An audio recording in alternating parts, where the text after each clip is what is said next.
नमस्ते दोस्तों, स्वागत है आप सबका स्पेशल लिविंग ब्लॉग में। मैं हूं दोस्त पूजा, स्वागत करती हूँ आप सभी के मेरे चैनल पर। तो दोस्तों, कैसे हैं आप सब? उम्मीद करती हूँ सभी अच्छे होंगे, स्वस्थ होंगे और सभी स्वस्थ रहे, मेरे दिल से यही दुआ है। और मैं फ़िलहाल पहले से ठीक हूँ।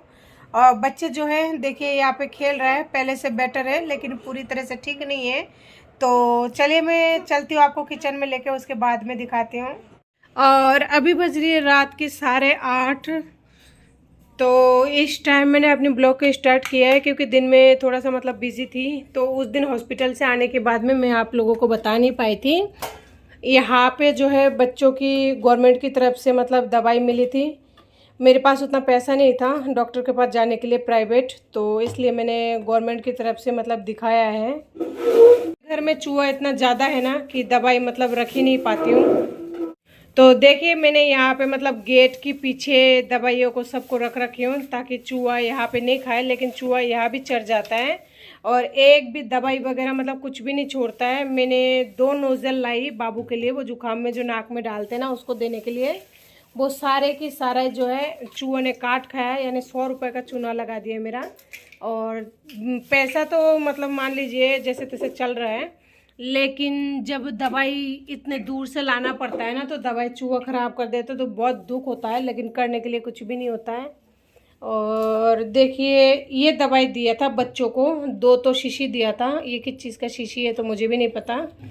तो ये 2 शीशी दिया था बच्चों को और एक एंटीबायोटिक दिया था। तो एंटीबायोटिक मैंने रख दिया क्योंकि चूहा जो है काट खाया उसको आधा, इसलिए ऊपर रख दिया। और फिलहाल है ना मेरी कुछ मेडिसिन चालू हो गई है तबीयत की वजह से, बहुत ज़्यादा डिप्रेशन मतलब हो चुकी है इस वजह से। तो ये थोड़ा मतलब वैसे दवाई है जो कि चल रहा था, तो मैंने इनको बताया नहीं है आप लोगों को। तो ये तो टेंशन की वजह से थोड़ा प्रॉब्लम हो रही थी, इसलिए थोड़ा मतलब ये दवाई चालू था मेरा, ये रेगुलर चल रही है। ये 3 दवाई है, ये तीनों रेगुलर चल रही है। ये एसएमएस हॉस्पिटल से मैं लेके आई थी, ये एसएमएस से मेरी दवाई चालू है। और ये है लोकल, मेरी जहाँ पे मैं रहती हूँ उसके पास में एक डिस्पेंसरी है, वहाँ से ली हुई है, यानी गवर्नमेंट हॉस्पिटल है वहाँ से लाई है ये दवाई। और ये दोनों बच्चों की पर्ची है, इसी के साथ अभी भी रखी हुई है, फेंका नहीं है मैंने, देखो कोई काम आए तो। और मुझे ये दवाई दिया था क्योंकि मेरे भी फीवर हो रहा था ना, तो मैंने इसमें से कल दिन में तो ले लिया और अभी तक मैंने एक दवाई ली है और आज रात को लूँगी। और ये दवाई जो है 3 दिया था, 3 दिन का एक एक लेने के लिए, तो इसमें से भी 2 दवाई ले चुकी हूँ। तो देख सकते हैं ये है मेरी दवाई और ये तो मेरी मतलब चल रही है इसमें से हॉस्पिटल से। तो ये है बच्चों की दवाई, जो एक एक चम्मच इस शीशी का मतलब सुबह शाम देने के लिए बोला, तो ये खाली भी हो चुका है। ये थोड़ी सी शीशी आती है यानी दवाई आती है इसमें, ये भी एक एक चम्मच सुबह शाम है। तो ये दोनों शीशी बाहर रखी थी मैं क्योंकि चूहा काट खाता है, यहाँ पे चूहे का बहुत ज़्यादा प्रॉब्लम है। दवाई इसलिए नहीं डाल सकती क्योंकि अगर बच्चे खा लेंगे ना तो फिर मैं वैसे बेमौत मर जाऊँगी।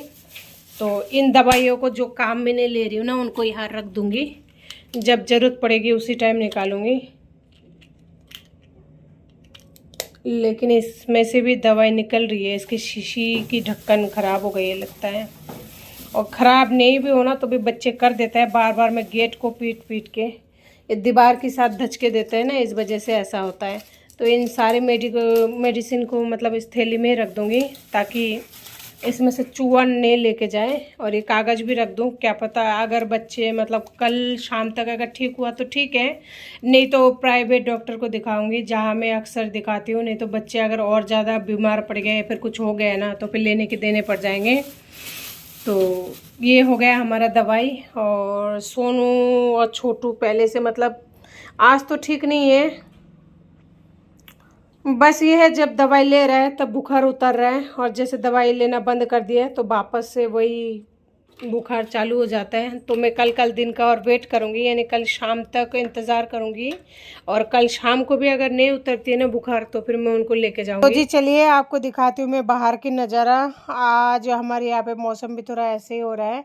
और आजकल है ना हमारे यहाँ पे एक लाइट रहती है, वो लाइट भी नहीं है। देखिए पूरा गली जो है अंधेरा हो चुका है, लेकिन किसको क्या फ़र्क पड़ता है, चाहे लाइट हो चाहे ना हो, ये पूरा गली वगैरह सब कुछ अंधेरा है, कुछ भी दिखाई नहीं दे रहा है। और दूर बैठे थोड़ा डंडे सा है ना, जब रोशनी रहती है उस टाइम तो वहाँ पे कुछ लोग बैठे हैं, आवाज़ तो आ रही है लेकिन दिखाई कुछ भी नहीं दे रहा है। और देखिए बदल पूरी तरह घनघोर छाई हुई है, लगता है बरसात होगी। तो दोस्तों मर्द तो अपने मर्द कहे, आदमी कहे या फिर मतलब इंसान कहे, वो तो अपने बच्चे पैदा कर देता है, मज़े ले लेता है और छोड़ देता है। और बाकी बच्चे जो ज़िंदगी करो अपना गुजारा और पालो अपने बच्चों को, चाहे स्कूल का फीस कहीं से लाओ, चाहे बच्चा बीमार पड़े या कैसे भी एडजस्ट करो, वो तुम जानो, तुम्हारा काम जाने। बस उनको तो नहीं रहना, उनको रहना है कहाँ, लिव इन में, जहाँ उनकी मन मर्जी और लाइफ ज़िंदगी आसानी से कटे और रेडीमेड बच्चे मिल जाए। मतलब बच्चे जो है पले पले मिल जाए 26-27 साल का, तो फिर वो भी कमाने वाला, तो क्या दिक्कत है, लोग वही जाएंगे ना जहाँ पे फ्री फोकट में बहुत कुछ मिल रहा है। यहाँ क्यों रहेंगे जहाँ 1.5-2 साल के बच्चा है, 5 साल का एक बच्चा, 2 छोटे छोटे बच्चे हैं, रोजाना बीमार पड़ता है, रोजाना परेशानी होती है, तो यहाँ तो कोई रहेंगे नहीं ना। तो ऐसे है मेरे आदमी की नीयत, जहाँ पे मेरी 2 बच्चों के साथ में इस तरह छोड़ दिया। पता है कल का दिन मेरा ऐसा गया, ऐसा लग रहा था कि मैं ना और बचूंगी नहीं, कि मतलब और बचने की चांस नहीं है। इतना ज़्यादा चक्कर आ रहा था, ऊपर से टेंशन हो रही थी, फिर बच्चे दोनों बीमार पड़े थे। ऐसा लग रहा था कोई मुझे ना 1 गिलास पानी पिला दे तो तसल्ली हो जाएगी, क्योंकि आंखें खुल नहीं रही थी, इतना ज़्यादा तबीयत ख़राब था, समझ में नहीं आ रहा था क्या करूं क्या नहीं करूं। बस पल पल एक ही चीज़ का घबराहट हो रही थी कि भगवान मेरे जान मत ले लेना, क्योंकि अगर मेरे जान ले लोगे ना तो 2 जान जो है ना वो चाय के थरी में नजर आएंगे या फिर भीख मांगता नजर आएंगे। वो तो शुक्र मना उस भगवान का जो मेरे माथे पर अभी भी मेरे माँ की साया है, जिस वजह से चल रहा है, जैसे तैसे चल रहा है। काम तो मुझे करना ही है, लेकिन बस मैं थोड़ा वेट करी हूँ, इधर थोड़ा काम समेट के उसके बाद में आगे कदम बढ़ाऊँ। लेकिन मुसीबतें तो ख़त्म होने का नाम नहीं ले रहा है, लेकिन कोई दिक्कत नहीं। बस ये है उस आदमी को इतना होने के बावजूद भी, इतना करने के बावजूद भी उसको चैन ही नहीं पड़ रहा है, पता नहीं चाहता क्या है मेरे से। भी नहीं बचा है, मतलब कुछ भी नहीं बचा है, फिर भी वो बंदा मेरे जीना हराम कर रखा है। पता नहीं क्या चाहता है, हर रोज मतलब कोई नए टॉर्चर, कोई नई बातें, कोई नई तकलीफें, मतलब समझ नहीं पाती हूँ कि मतलब वो चाहते क्या है। इतना कुछ करने के बाद भी जब मैं कह रही हूँ कि आप अपना जियो, मुझे जीने दो, लेकिन उनको समझ ही नहीं आता है। अब उनको इतना लालच चढ़ गया ना कि ये तो कुछ बोल ही नहीं रही है, ये तो कुछ कर ही नहीं पाएगी, क्योंकि इसका आगे पीछे तो कोई है ही नहीं। लेकिन उसको ये नहीं पता कि वो थी लड़की और वो थी आपकी बीबी, और ये जो है ना ये एक माँ है। उसको ये अंदाज़ा भी नहीं है कि ये क्या कर सकती है, ठीक है। और वो तो पैसे लगा के काम कर रहा है ना, लेकिन है ना भगवान एक औरत को इतने ताकत देते हैं ना कि वो फ्री में हर काम करा सकती है। उनके पास सहन शक्ति होती है, हर चीज़ अगर वो चाहे ना सब कुछ कर सकती है। तो औरत को कमज़ोर ना समझे, ठीक है पतिदेव जी, कमज़ोर मत समझिए। मुझे पता है आप मुझे फॉलो करते हो, मुझे कोई दिक्कत नहीं है। और ये वीडियो जो है आप ज़रा सा भी नहीं चुकोगे देखने के लिए, तो देख लेना कि इसमें मैं आपकी जो तारीफ़ें कर रही हूँ ना, ये तारीफ़ें अनीता को भी दिखा देना और उसको बोल देना कि आप उसे सेकेंड हैंड नहीं, थर्ड हैंड, फोर्थ हैंड मिले हो, और वो ज़्यादा दिन तक नहीं रहोगे, कभी ना कभी जो है छोड़कर ज़रूर चले जाओगे। क्यों? क्योंकि जो आदमी अपनी बीवी को तो छोड़ो, बच्चों का नहीं हुआ ना, वो कभी तीसरी पर्सन का हो ही नहीं सकता। और ये बात मैं नहीं, पूरे दुनिया कहते हैं। आप आओ तो से एक बार मिलने के लिए दोबारा से, तब हम भी दीदार कराए इस दुनिया का, ताकि कहे बड़े बुजुर्ग लोग कि आप कैसे इंसान हो। आप मुझे मेरा तस्वीर वो दिखाते हैं ना, आईना, आप अपनी कभी खुद के आईने में झांक कर देखो कैसा लगता है, अपना शक्ल देखो, कितना गिर गए हो। इंसान कीचड़ में गिर जाता है ना तो उठ जाता है, लेकिन आप जहाँ गिर गए हो ना वहाँ से उठ नहीं सकती। तो इसलिए दूसरे को जज करने से पहले, दूसरे पर कीचड़ उछालने पहले ना एक बार खुद पर झांक लो। पति देव जी, क्या नाम है आपका? किशोर शर्मा। पति का नाम नहीं लेना चाहिए क्योंकि वो पति पति पति होता है, ठीक है। लेकिन ये जो झेलते हैं ना पति पति पति को, वो उन्हीं को पता रहता है क्या होता है पति पति पति, ठीक है। तो अब पति तो गए, तो पति का नाम से भी कोई मतलब नहीं है, ठीक है। आप मत सोचना कि मेरे दिल में आपके लिए पति वाला फीलिंग है, वो ख़त्म है, ठीक है। तो एक माँ को डराने की कोशिश मत करो, और जो पत्नी थी वो मर चुकी है।